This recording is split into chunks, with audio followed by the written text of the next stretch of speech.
265억 달러. SK하이닉스가 지난 10일 나스닥, 미국의 대표 기술주 증시에 상장하며 하루 만에 끌어모은 돈입니다. 2014년 알리바바를 넘어서는 외국 기업의 미국 증시 상장 사상 최대 규모였습니다. 상장 첫날 주가는 13% 가까이 뛰었고 무엇보다 눈길을 끈 건 공모가였습니다. 통상 미국 예탁증서는 국내 주가보다 싸게 책정되는 게 관례인데 SK하이닉스는 오히려 국내 종가보다 3% 비싼 값에 팔렸습니다. 미국 IPO 역사상 처음 있는 일이라고 합니다. 이렇게 확보한 40조 원은 국내 용인, 청주 공장의 생산 능력을 늘리는 데 쓰일 예정입니다. 그런데 이 화려한 상장을 준비하던 지난 1월 미국 쪽에서 이미 찬물을 끼얹는 이야기가 나온 적이 있습니다. 메모리 반도체를 만들고 싶은 모두에게는 두 가지 선택지가 있다. 100% 관세를 내거나 미국 땅에 공장을 짓거나, 그리고 상장을 하루 앞둔 지난 9일 미국 쪽에서는 뉴욕주 클레이타운의 마이크론 신규 공장 타설 기념식에서 또 한 번 이런 이야기가 나왔습니다. 삼성전자와 SK하이닉스를 미국으로 불러와 생산시설을 짓게 하고 싶다. 마이크론이 앞장서고 있으니 경쟁자들은 결국 질투심을 느끼고 따라올 수밖에 없을 것이다. 같은 자리에서 마이크론은 2035년까지 미국 내 투자 규모를 2,500억 달러, 우리 돈 375조 원 넘게 늘리겠다고 발표했습니다. 이 돈으로 자사 디램 생산의 40%를 미국 안에서 만들고 9만 개가 넘는 일자리를 만들겠다는 계획입니다. 하필 SK하이닉스의 나스닥 상장을 하루 앞둔 시점이었다는 점에서 경쟁사를 견제하려는 타이밍이라는 시선을 피하기 어려워 보입니다. 같은 압박이 반년 사이 두 번, 그것도 한국 기업의 가장 화려한 순간, 직전마다 반복된 셈입니다.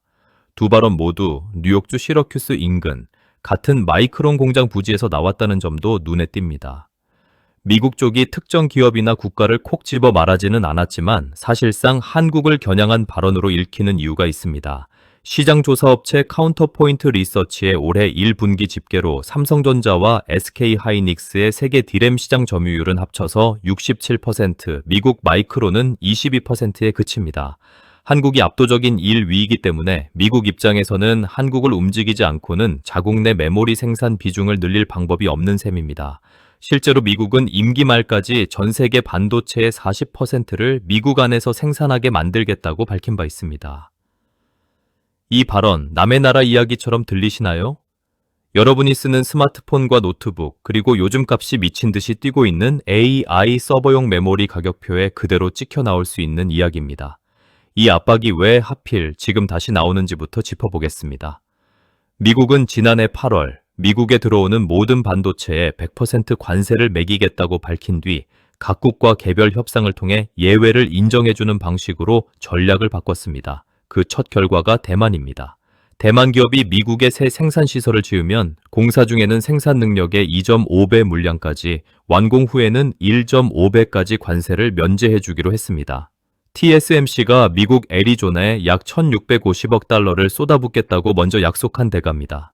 한국은 지난해 말 무역 협상을 타결하며 상호 관세를 25%에서 15%로 낮추는 대신 반도체와 의약품, 에너지, AI, 퀀텀 컴퓨팅 등 미국 전략 산업에 2천억 달러, 조선 분야에 1,500억 달러를 투자하기로 했습니다. 다만 이 3,500억 달러는 조선과 에너지까지 포함한 전체 패키지일 뿐 정작 반도체 공장을 미국에 얼마나 짓느냐는 여전히 확정되지 않았습니다. 반도체 관세율 자체도 아직 정해지지 않았는데 대신 받은 건 대만보다 불리한 대우는 받지 않겠다는 원칙적인 약속뿐입니다. 미국이 이 유화의 협상에서 반도체 품목의 최대 15%를 적용하기로 한 전례가 있어 한국도 최혜국 대우 조항에 따라 비슷한 세율을 받을 가능성이 큽니다. 결국 대만이 세운 기준이 그대로 한국의 잣대가 된 셈입니다. 같은 시각 일본은 2041년까지 반도체와 AI 분야에 950조 원이 넘는 민관 투자 로드맵을 내놨고 국가 재건 프로젝트인 라피더스에는 누적 2조 3,500억 엔 넘게 투입됐습니다. 대만과 일본은 이미 카드를 냈고 한국만 아직 확답 없이 서 있는 상태입니다. 앞으로 12개월에서 24개월, 이 답을 가를 변수는 하나로 좁혀집니다. 삼성전자와 SK하이닉스가 미국 안에 얼마나 큰 생산시설을 지어 보이느냐는 숫자 하나입니다. 이 숫자가 어떤 결과로 이어질지 가늠하려면 40년 전으로 거슬러 올라가야 합니다. 정확히 40년 전인 1987년 4월 17일, 미국은 일본산 전자제품 3억 달러어치의 100% 관세를 부과했습니다. 그 전해에 미국과 일본은 반도체 무역 협정을 맺고 일본이 제3국에서 반도체를 원가 이하로 밀어내지 않고 자국 시장의 20%를 외국 기업에 열어주기로 했었습니다. 하지만 미국은 일본이 이 약속을 제대로 지키지 않는다고 판단했습니다. 당시 미국은 성명에서 미국 반도체 산업의 건강과 활력은 미래 경쟁력에 필수적이며 불공정한 거래 관행에 이를 흔들리게 둘 수 없다고 밝혔습니다. 미국이 전후 우방국을 상대로 이런 보복 조치를 꺼낸 이례적인 순간이었습니다. 흥미로운 뒷이야기가 있습니다. 관세 발표 이후 경제학자 더글러스 어위는 이 관세 폭탄이 오히려 일본 통상 산업성 관료들에게는 개별 기업들이 정부 지침을 따랐어야 한다는 걸 증명해준 사건으로 받아들여졌다는 분석을 내놨습니다.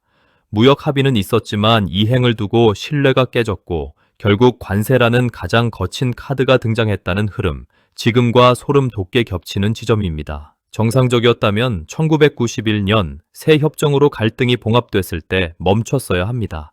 하지만 일본 반도체 산업의 하락세는 그 뒤로도 멈추지 않았습니다. 메모리 반도체의 한 종류인 디램을 만들던 미국 제조사들은 관세 덕분에 숨통이 트였지만 정작 시장에 돌아오지 않았고 미국 내 디램 생산을 되살리려던 기업 연합체인 US 메모리스는 출범조차 못하고 무산됐습니다. 관세는 미국 산업을 부활시키는 데는 실패한 셈입니다. 그렇다면 진짜 무너진 건 누구였을까요? 일본입니다. 일본의 세계 반도체 점유율은 1980년대 후반 절반 가까이에서 오늘날 10% 안팎까지 떨어졌습니다. 세계적인 디램 제조사였던 엘피다 메모리는 2012년 파산 신청을 했고 이듬해인 2013년 히로시마 공장을 포함해 미국 마이크론에 인수됐습니다. 이 도미노는 이렇게 이어집니다. 관세 보복이 신뢰를 무너뜨렸고 신뢰가 무너지자 해외 투자 심리가 얼어붙었고 투자가 끊기자 기술 격차가 벌어졌고 그 격차를 한국과 대만이 파고들었습니다. 그 결과가 바로 오늘날 삼성전자와 SK하이닉스, TSMC의 자리입니다. 40년 전 미국의 관세는 일본을 굴복시킨 승리처럼 보였지만 실제로는 세계 반도체 패권 지도를 통째로 새로 그린 사건이었습니다. 이 도미노가 지금 다시 시작될 수 있을지 그 질문을 품은 채 다시 현재로 돌아와 보겠습니다. 올해 2분기 글로벌 메모리 시장은 350조 원으로 전분기보다 60% 늘었습니다. 석 달 전 100만 원어치 사던 메모리를 지금은 160만 원을 줘야 합니다. AI 서버의 필수적인 고성능 메모리인 HBM 수요를 공급이 도무지 따라가지 못하는 탓입니다. 다만 이 호황을 모두가 같은 눈으로 보는 건 아닙니다. 한 자산관리사 씨, 이 오는 최근 투자자들이 잠재적 투기 버블에 발을 들여놓고 있다고 지적했습니다. 불과 3년 전 메모리 수요가 꺾이며 마이크론과 SK하이닉스 모두 적자를 냈던 걸 기억하실 겁니다. 이 와중에 삼성전자와 SK하이닉스는 지난달 말 용인에 이어 호남에도 새 반도체 단지를 짓겠다고 발표했습니다. 국내에 짓겠다고 밝힌 바로 그 시점에 미국은 미국 땅에 지으라는 요구를 얹었습니다. 판단을 미루는 사이 미국의 압박 기준선은 계속 올라가는 구조입니다. 앞서 살펴본 일본의 도미노에서 일본이 무너지기 시작한 지점이 바로 이 판단을 미루는 단계였다는 걸 떠올려 보면 지금 이 신호들이 조금 다르게 읽히실 겁니다. 그리고 이 압박에는 미국의 오래된 불신이라는 배경까지 깔려 있습니다. 2006년 삼성 반도체 미국 법인 임원이 디램 가격 담합 혐의로 실형에 합의했고 2006년부터 2007년 사이 삼성 임원 6명이 유죄를 인정했습니다. 삼성은 이미 2005년 3억 달러의 형사 벌금을 낸 상태였고 이 사건 전체로는 4개 회사 18명 7억 3천만 달러 넘는 벌금이 부과됐습니다. 미국 반독점법 역사상 두 번째로 큰 규모였습니다. 20년 전의 이 기록이 지금의 압박과 직접 관련이 있다고 단정할 수는 없지만 미국이 한국 반도체 기업을 볼 때 완전히 백지 상태에서 보는 게 아니라는 것만큼은 분명합니다. 화려한 실적 발표 뒤에는 늘 이 오래된 기록이 함께 남아있는 셈입니다. 같은 소용돌이 속에서도 발빠르게 자리를 넓힌 곳들이 있습니다. 마이크론은 아이다오에 최첨단 시설 2곳을 짓는 동시에 뉴욕주 시러큐스 인근에 1,000억 달러 규모 공장을 짓고 있고 2035년까지 미국 내 투자를 2,500억 달러로 늘리겠다고 밝혔습니다. 동시에 일본 히로시마 공장에도 1조 5천억 엔, 약 14조 원을 투입하는 증설에 들어갔고 일본 정부는 이 증설에 최대 5천억 엔의 보조금을 배정했습니다. TSMC 역시 애리조나의 공장을 먼저 약속해 관세 예외를 따낸 뒤 일본 구마모토 공장은 3나노급, 즉 손톱보다 훨씬 작은 반도체를 훨씬 정교하게 새길 수 있는 최신 기술 수준으로 끌어올려 기술 우위까지 챙기는 양손 전략을 쓰고 있습니다. 이들의 움직임을 한 문장으로 요약하면 자국 정부의 전폭적인 지원을 등에 업고 핵심 고객을 먼저 확보한 타이밍에 한 나라에 몰아넣지 않는 분산 전략을 편다는 것입니다. 삼성전자와 SK하이닉스도 손을 놓고 있던 건 아닙니다. 블룸버그 집계로는 두 회사가 앞으로 수년간 국내외 신규 공장에 쏟아부을 돈이 8,800억 달러, 우리 돈 1,300조 원이 넘습니다. 다만 미국 쪽 비중은 아직 크지 않습니다. 삼성전자는 텍사스 테일러에 파운드리 공장을 짓는데 이미 370억 달러를 투자했고 SK하이닉스는 인디애나주에 AI 메모리용 첨단 패키징 공장을 짓는데 6조 원을 투자하고 있습니다.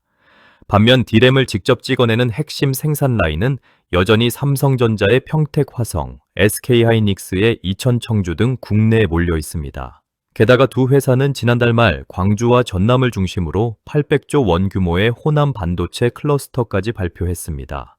국내 투자를 늘리겠다고 밝힌 바로 그 시점에 미국은 미국 쪽 비중을 더 늘리라는 요구를 얹은 셈입니다. 40년 전 일본이 머뭇거리는 사이 한국과 대만이 빈틈을 파고들었던 것처럼 이번엔 어느 쪽이 그 빈틈을 파고들지가 가장 중요한 관전 포인트입니다. 이 힘겨루기의 청구서는 협상 테이블이 아니라 공장 라인에 먼저 도착합니다. 관세가 실제로 매겨지면 엔비디아, 마이크로소프트 같은 미국 빅테크가 먼저 흔들리고 그 비용은 결국 스마트폰, 노트북, AI 서비스 요금으로 소비자에게 돌아올 수 있습니다. 국내에서는 삼성과 SK하이닉스 협력사로 등록된 중소장비, 소재 업체들이 투자 방향이 미국으로 옮겨갈 경우 납품 물량 감소 위험에 노출되고 용인과 호남의 일자리 계획에도 변수가 생길 수 있습니다. 반면 이미 미국에 공장을 지어놓은 오스틴, 뉴욕 쪽 일자리는 늘어날 가능성이 있습니다. 그리고 국민연금을 비롯한 국내 기관 자금 상당수가 이미 두 회사 지분에 두툼하게 걸려 있는 만큼 이 모든 결정은 결국 우리 노후 자금의 성적표와도 이어집니다. 결국 지금 한국이 마주한 질문은 40년 전 일본과 정반대 자리에 서 있습니다. 그때 일본은 판단을 늦췄고 그 사이 시장의 주도권은 한국과 대만으로 넘어갔습니다. 지금 한국은 미국의 요구를 어디까지 받아들이고 어디서부터 우리 몫을 지킬 것인가를 결정해야 합니다. 이 답은 뉴스 헤드라인이 아니라 삼성전자와 SK하이닉스가 앞으로 몇 달 안에 실제로 어디에 얼마를 투자하겠다고 발표하는지 그 구체적인 숫자에서 드러날 겁니다. 40년 전 일본이 놓친 그 타이밍을 한국은 어떻게 다르게 통과할 것인가, 그 답이 나오기까지 이 숫자들은 계속 지켜봐야 합니다. 오늘의 이야기는 여기까지입니다. 영상이 도움되셨다면 구독과 좋아요, 알림 설정까지 꾹 눌러주시는 거 아시죠? 시청해주셔서 감사합니다.